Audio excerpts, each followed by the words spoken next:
Fala aí, pessoal, seja bem-vindo a mais um vídeo aqui no canal. Vamos acompanhar as últimas notícias do São Paulo. Trago atualizações para vocês do Mercadão da Bola do Tricolor. O São Paulo que volta a campo nesse sábado, agora jogando fora de casa contra o Cruzeiro. Então vamos ver essas últimas notícias e em breve eu estou de volta para comentar. Então, sem mais enrolação, vamos pro vídeo. Bora falar agora sobre mais um atacante oferecido ao São Paulo. Contei para vocês no vídeo da hora do almoço que o Tricolor havia recebido a sugestão de Carlão, vice-artilheiro da Série B, com 8 gols, ele veste a camisa da Ferroviária, é um jogador que já havia sido sugerido para o São Paulo depois de um bom campeonato paulista pelo Noroeste. A nova sugestão é de Lautaro Dias, atacante argentino que pertence ao Cruzeiro. Havia sido comprado do Independiente Del Valle por 16 milhões de reais. E a ideia do Cruzeiro era recuperar esse dinheiro. Acontece que as propostas que chegaram ao Cruzeiro foram todas por empréstimo, até por isso, nesse momento, o Cruzeiro já cogita emprestar o atleta, jogador que em outros momentos já havia sido sugerido, indicado e até buscado pelo São Paulo. Só para completar, em relação ao Lautaro, ele teve uma proposta oficial do Grêmio, a coisa não fechou na última hora por decisão do Cruzeiro. Proposta do Ceará foi descartada pelo atacante argentino, enquanto o Santos entrou em tratativas na semana passada. O Alexandre Matos gosta muito do Lautaro, mas a diretoria do Cruzeiro não quis fazer negócio. Fiquei com a impressão de que o veto ao Santos se deu por conta de Alexandre Matos como dirigente do Santos. Relação entre cruzeirenses e santistas não é tão boa por conta da presença do Matos. A saideira sobre o São Paulo, o Tricolor espera ter Marcos Antônio e Lucas Moura no jogo de ida das quartas de final da Libertadores contra a LDU. Oscar corre o risco de se juntar a outros atletas só voltando no fim da temporada. Como que o Crespo está se virando com os diversos desfalques no Tricolor? Além do André Silva com esse problema no joelho, outros dois do mesmo setor também estão fora por conta de problemas no joelho. Casos do Caleri e também do Rian Francisco, que estava aí pronto para jogar, estava crescendo no time do São Paulo, antes com outro treinador e agora com o Crespo também. Na posição de centroavante hoje, o São Paulo só tem Juan de Neno como opção. Por isso existe até aí a chance de o clube ir para o mercado em busca de um novo jogador para essa posição. Mas claro que o Crespo também tem ali o Luciano como atacante, o Tapia, o Ferreira, enfim, outras formações que ele pode fazer sem um centroavante de fato de origem. Falando em mercado, que eu comentei agora rapidamente aqui com vocês, ontem trouxemos a questão do transfer ban, também falamos que o São Paulo havia pago a dívida para o Cerro Porteño em relação ao Bobadilla. De fato, hoje esse transfer ban caiu, São Paulo já está regularizado novamente, então caso queira procurar um atacante ou qualquer outra posição, já pode fazer isso sem problema algum. Ontem mesmo houve a queda aí desse transfer ban por parte da FIFA por conta dessa dívida por uma parcela do Bobadilla. Tá certo, gente? Outros problemas que o Crespo vai ter, pelo menos até o próximo jogo aí contra o Cruzeiro, que vai ser no sábado. Enzo Dias está suspenso, levou o terceiro cartão amarelo no último domingo, não vai poder jogar. Quem vai jogar na lateral esquerda? O Wendel já vai estar à disposição, afinal está no departamento médico também. Se não estiver, provavelmente o Patrick deve fazer ali a lateral esquerda, a ala esquerda, enfim, no esquema ali que o Crespo costuma fazer. Arboleda continua de fora. Também de fora, o Oscar, enfim, Luiz Gustavo, outros nomes ali. O Alisson anda tendo problemas no quadril também, não foi relacionado no último jogo por conta de dores nessa região. E aí o Crespo está tendo que trabalhar com o Bobadilla, que quase fez um gol, deu uma assistência, com o Pablo Maia, que fez um gol, enfim, ele está tentando fazer essas modificações aí com os jogadores que ele tem à disposição. Mas está tendo que se virar assim, viu, Michele? São Paulo, fala pra mim. Citou um monte de gente no DM. Quanta gente está no DM? É muita gente, Michele, mas esse não é um problema exclusivo do São Paulo. O Corinthians também, tá? Sim. O Corinthians tem problemas também. E hoje a gente falar sobre departamento médico do São Paulo sem informação, eu não tenho informação porque treinamento é fechado, a gente não acompanha mais nada, eu não tenho nenhuma informação de bastidor sobre esse caso, eu não vou me penetrar nesse assunto. Eu disse recentemente que o presidente Osmar Stabile precisa olhar com atenção para o departamento médico do Corinthians. Aí é a informação que eu tenho, que a coisa não está funcionando muito bem. Mas o São Paulo eu não vou por essa seara, não. Vou levar em conta que são situações que acontecem. E o que eu acho que vale acrescentar é que o Crespo com pouco tempo de trabalho, ele modificou todo um cenário do Zubeldia. É um cenário diferente. O Crespo chegou no São Paulo, Chico, falando que o objetivo era fugir de rebaixamento. São Paulo já está brigando ali, encostando no G6. Não é? São Paulo é o 7º colocado no campeonato, se não me falha a memória, 7º ou 6º colocado. Então houve um crescimento, um desempenho, sem as principais peças, se utilizando dos garotos da base, coisa que o Zubeldia não fazia. Então o trabalho do Crespo, ainda em início, me parece que é um trabalho bom, Chico. É um trabalho bom. Agora, muita gente se machucou na época do Zubeldia, né? Muita gente se machucou desde aquela época lá. Tudo bem que a gente não tem informação do departamento médico Tem que do abrir São Paulo. treino pra gente ver de vez em quando, poxa. Seria Só o o ideal, Corinthians né? faz isso. Conversar com os médicos, bater um papo, né? Fazer aquela apuração jornalística, né? De Uma vez levantar por semana, dados, né? pô. Mas infelizmente isso não acontece e a gente fica aqui com a cara de tacho, porque o torcedor quer saber o que está acontecendo. O que está acontecendo é o seguinte: muitos jogos, né? Muitas competições e o São Paulo está no limite. São Paulo está no limite. Está no limite, não tem tanto elenco para isso não. Tomara que não se machuque mais ninguém. Transferban, Arnaldo. Pintou o Transferban. Pingou. Esse carimbo que o São Paulo nunca teve, tem. Já tem mais uma. Mérito da gestão Casares. Mais uma da administração. É diferente, eu acho, da questão do Corinthians, porque o São Paulo tentou, ou está tentando, em tese, um caminho diferente. Né? E não do calote A gente acha, né? do ajuste de contas. A gente acha, né? É a bandeira desse novo segundo mandato do Casares, que, aliás, conseguiu politicamente viabilizar no segundo mandato que não existia. Tudo isso tem essa construção. Então, o responsável por tudo isso é o Casares. Quem contratou o Bobadilha foi o Casares. Sim. Quem contratou o Félix Torres Foi o Augusto. foi o Augusto, e quem negociou o parcelamento foi o Augusto. Então, o Stabile tem alguns... Ele só tá tentando fechar a porta, né?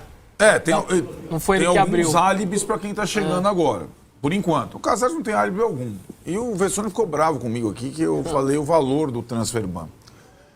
Porque mais do que a dívida, é a vergonha do carimbo e ter chegado a ponto de um Transferban quando você está devendo $300 mil para um time, né? De um parcelamento que você não concordou e tal. Então, o Transferban do São Paulo foi revisto em menos de 24 horas. Ele já está liberado, já não parece mais. O Vessone fica mandando, viu, Tironi? A tabela, ele tem uma tabela lá que é os times. Vamos lá, vamos ver, vamos dar uma olhada aqui. Como é que são os caras, os times estão agora. Vamos lá. O que? Manda para mim. Do Transferban? Manda para mim. Os times brasileiros com Transferban. E o São Paulo apareceu lá pela primeira vez. Eu vi. Tava lá. Tem lá o Corinthians. Essa é a página oficial do Transferban. Paysandu, né? Cianorte. O Ipatinga, Ipatinga. O Cianorte não. o Real Brasília e o Colorado Atlético. O Corinthians. E o Corinthians. É isso, E né? tinha o São Paulo. E tinha o São Paulo. Aí o São Paulo apareceu ontem, aí foi aquele corre-corre e tal. Antes de ir pro dentista, o Casares autorizou um pagamento de $300 mil ao Cerro, já aceito, e já caiu o Transferban do São Paulo. Mas a mancha eterna, o print também, né? O print do Vessone, ele vai ficar me colocando isso na minha cara algumas vezes. Então, Casares, parabéns. Sem o Transferban, o São Paulo iria ao mercado para tentar uma contratação de última hora de um atacante para completar o elenco para a disputa da Libertadores do Brasileiro, com as características que o Vessone sempre falou. Sem custo de direito federativo, disponível, não pode ser da Série A do Brasileiro. Todo mundo já jogou 7 partidas. Série B, pode ser o Mailton, que está difícil de regularizar. Porque aí quem tem Transferban é o Metalist da Ucrânia e não libera o jogador.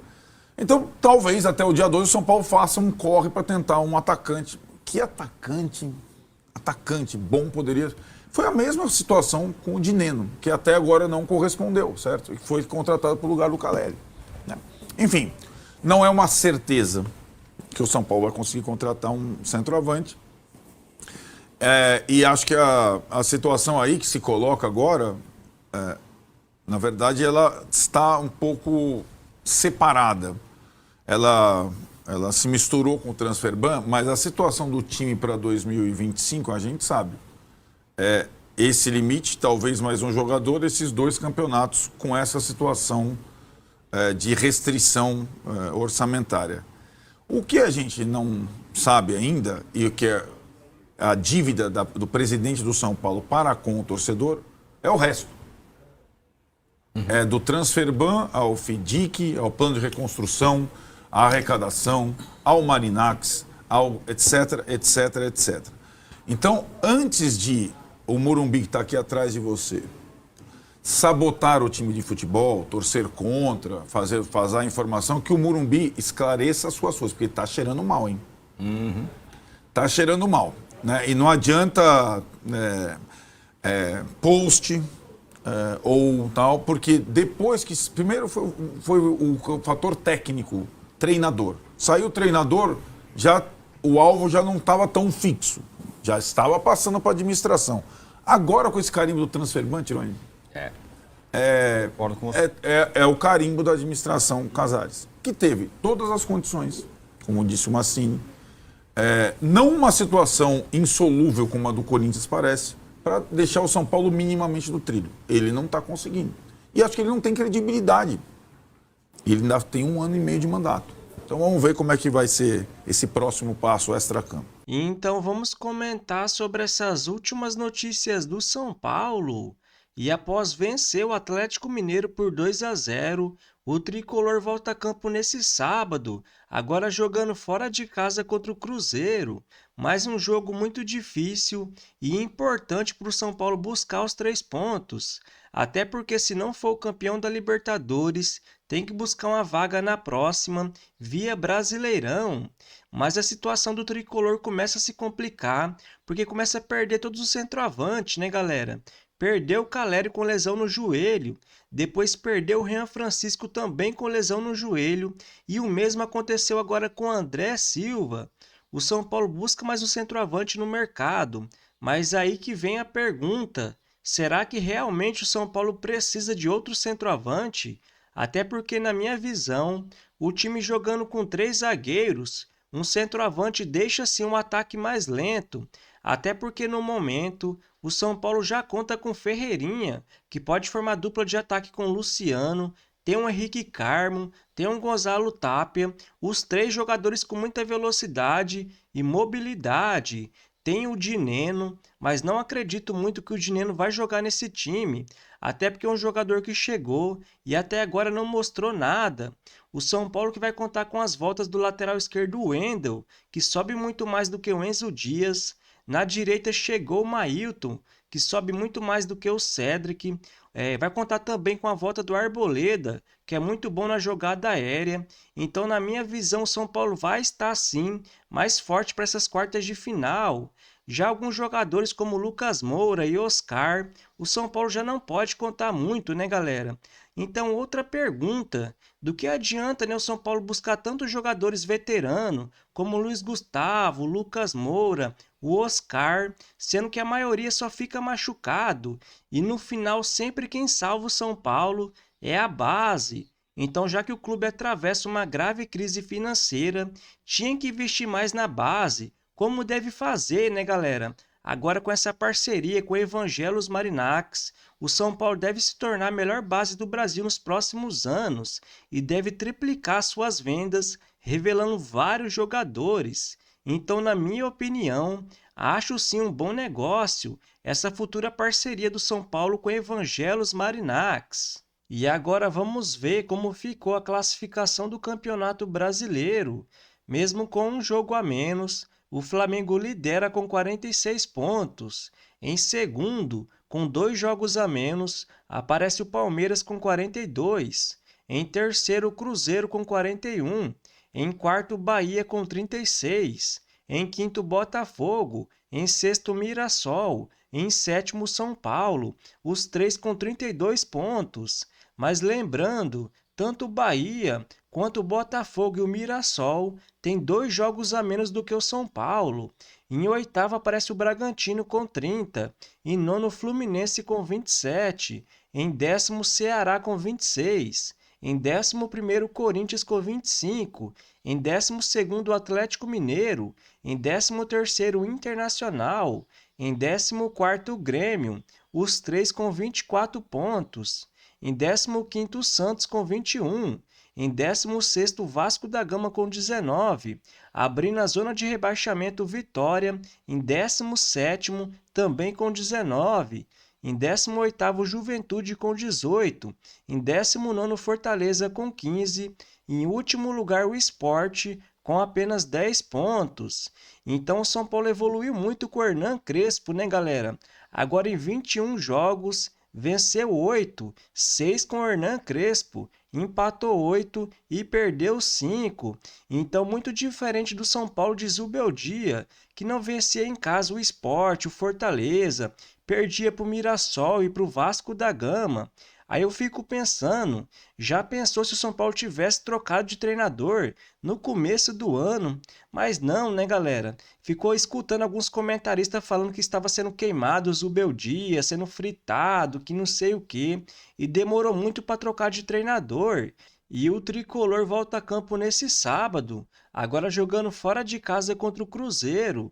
No dia 14, joga em casa contra o Botafogo, esses 2 jogos pelo Campeonato Brasileiro.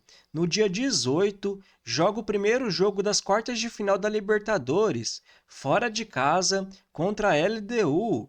No dia 21, tem um clássico pela frente, joga fora de casa contra o Santos. No dia 25, decide as quartas de final da Libertadores em casa contra a LDU. E no dia 28, joga em casa contra o Ceará pelo Campeonato Brasileiro. Então essa é a sequência do São Paulo nos próximos dias. Então se você curtiu o vídeo, deixa seu like, se inscreva no canal e até a próxima!